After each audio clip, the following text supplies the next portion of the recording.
Let us today we are going to see one game. This game is played between Serper and Nicolaides, and the year is not mentioned. So let's start. Yeah, the year is 1993. Let's start the game. The game e4 looks like the move.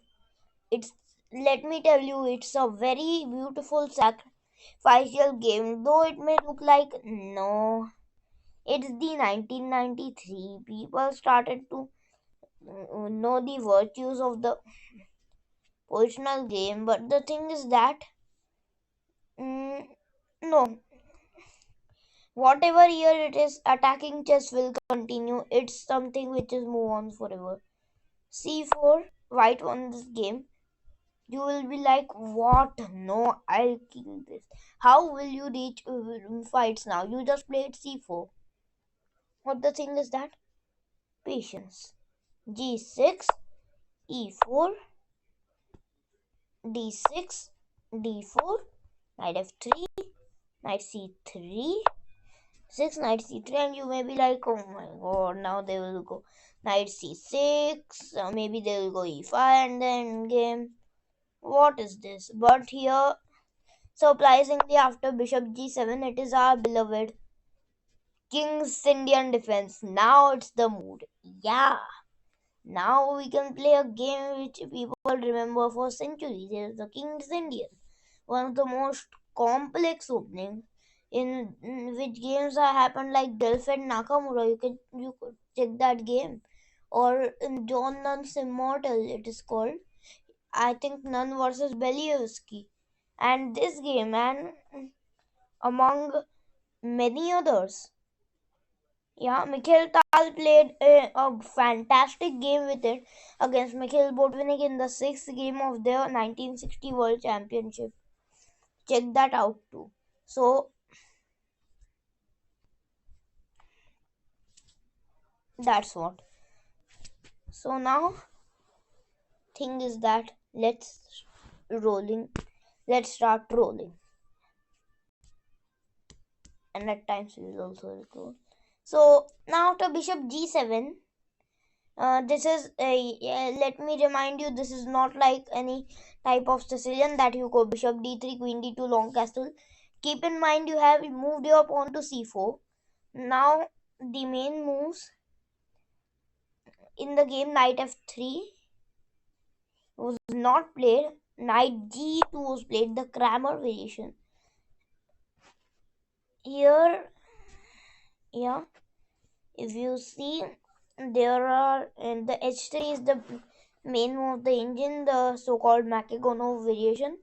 Bishop e2 is another move, one of the main lines. Knight f3 is the main line.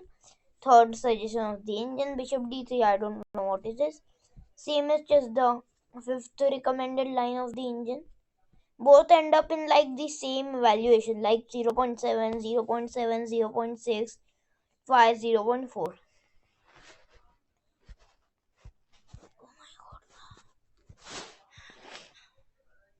Now knight g2 was played, and it may look like now knight bd7, and now what? Now seriously what? Now they'll go something like bishop e3, then f3, knight g3, bishop e2, short castle, and no good fight. But why are you so negative? He played knight g3, not a system people are used to. Now c6 was played, bishop e2, a6,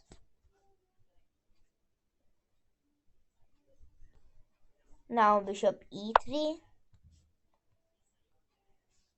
h5,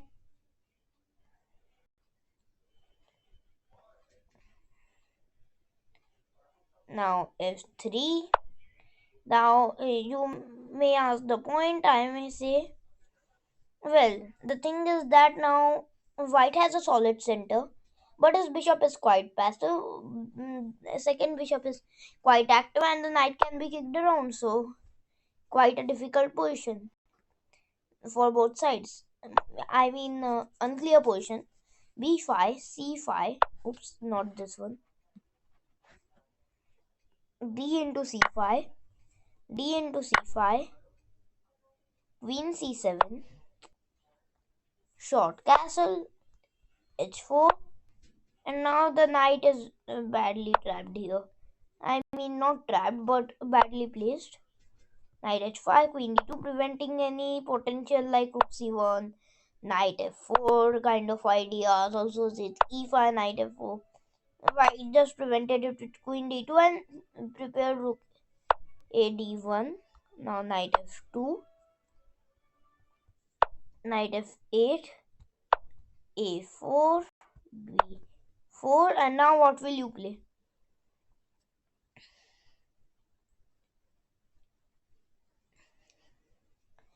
Here was played the amazing move. What of it? Knight to d5. Oh my god, draw never stops. So, well, the thing is that here you are attacked, and sadly, you have to accept the bait. Like, see, knight d5 only move which I mean, engine is god mode here. Only top choices are knight d5 and knight b5. Engine going god mode today. Both knight sacrifices. Let's go. Now knight d5.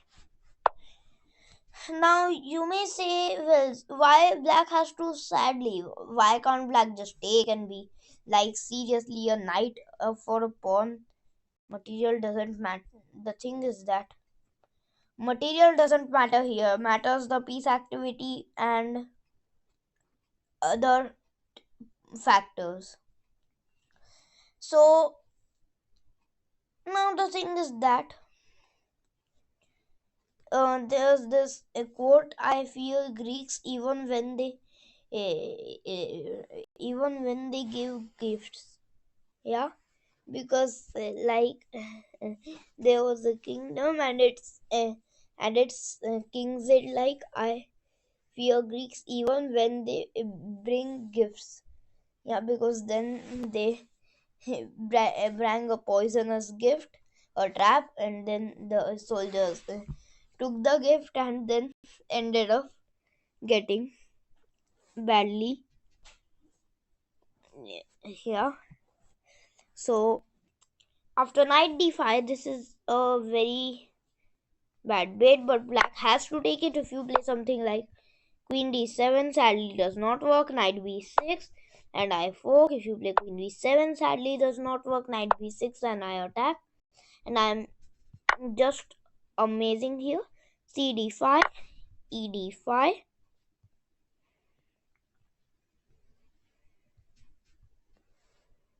Yeah, and now f5, d6, queen c6, and now what will you play? This bro never stops. Bishop to b5. Oh god. Man, this is crazy.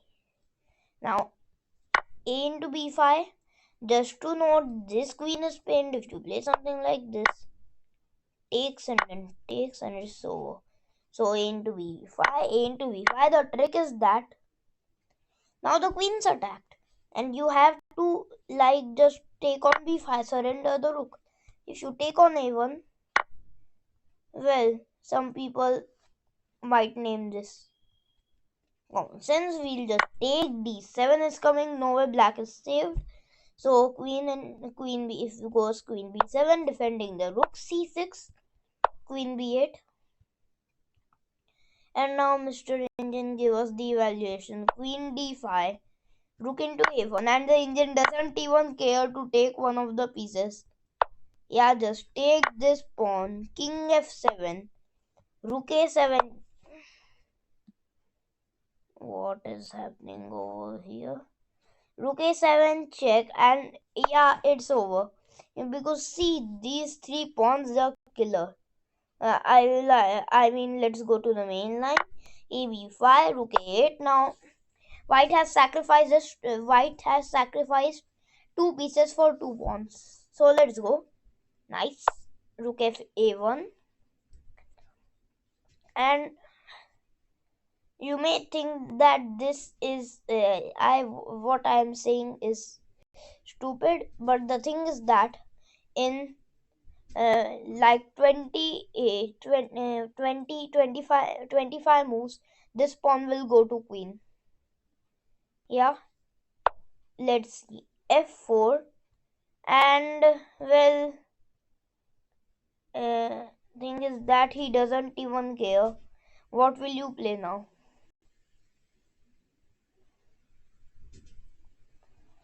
Bro doesn't care. Rook 1 a7, sacrificing a whole bishop over here. Oh my god, it's so like you just ignored there was something over there. Knight d7. And now what will you play? Rook into c8 check. Bro's giving piece after piece, sack after sack. He's given 4 sacks. Black accepted the bait, or else he'll end up losing queen d5, f into e3. Let's check. King f8, rook into d7, a into f2. And now super ultra pro max legend waiting move. King to f1. Oh my god. Bro's on another level today. King into f2 runs into queen into c5 check. King f1.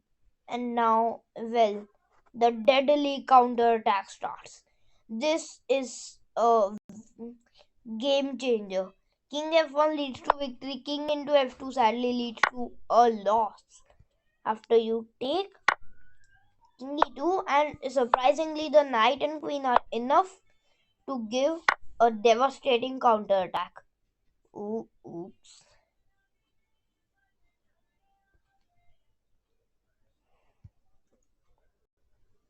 Yeah, so here take king f1, queen e8, and now what will you play? Rook f7 check. Oh my god, this person will never stop. Rook f7, an amazing rook sacrifice again. Oh my god, queen into f7, queen e8, queen e8, d7, king f7. Black can't do anything. And now queen b7 check, rook e7 and c6. Precision. e4, c7, e3. And now be careful. Queen d5 check. If you play c8 is equal to queen, check here. Queen mate. So bye bye. e3 then queen d5 check. King f6. Queen d6 check. King f7 and queen d5. He repeated moves like it was what move? Yeah, move 40. It's a good strategy. Like in big tournaments, thereafter move 40, there starts additional time. So in top tournaments, it's the chess phenomena is called the tension of move 40. Like top players, they think so much, all their time is exhausted until move 40, and the last 5-10 moves are so tense and so critical, uh, and repeating moves so that the 40 move rule can be achieved is a good strategy. Like you want to make a game changer decision, then repeat move once and then do it. Queen into e7 check, king into e7, and now just look at this position. Look at it for a second. No pieces for white. We'll come back at this position, this picturesque position. c8 is equal to queen, bishop h6, queen c5 check, queen b5 check, queen b6 check, queen into g6. I think final trap by black. King into f2 was played, king a2 runs into knight f4 check. And some people have played some games in leeches following this game, like let's see. Yeah, here,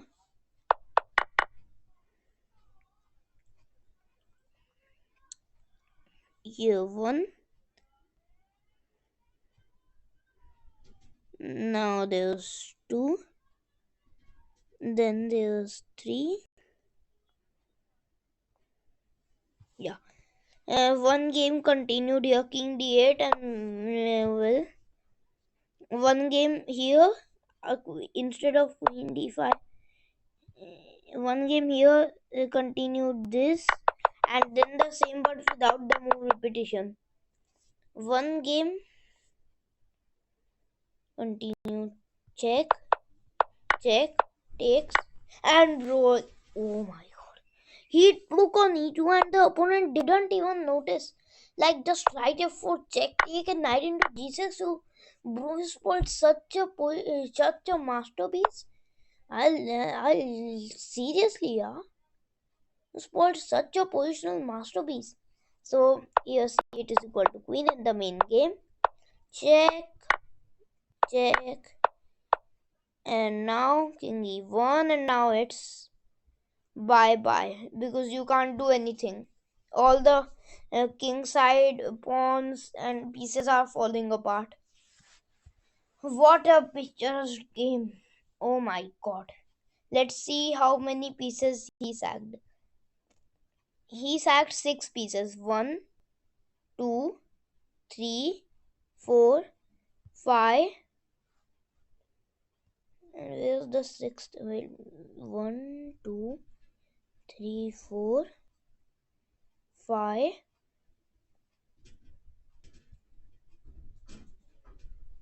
And then yes, we forgot.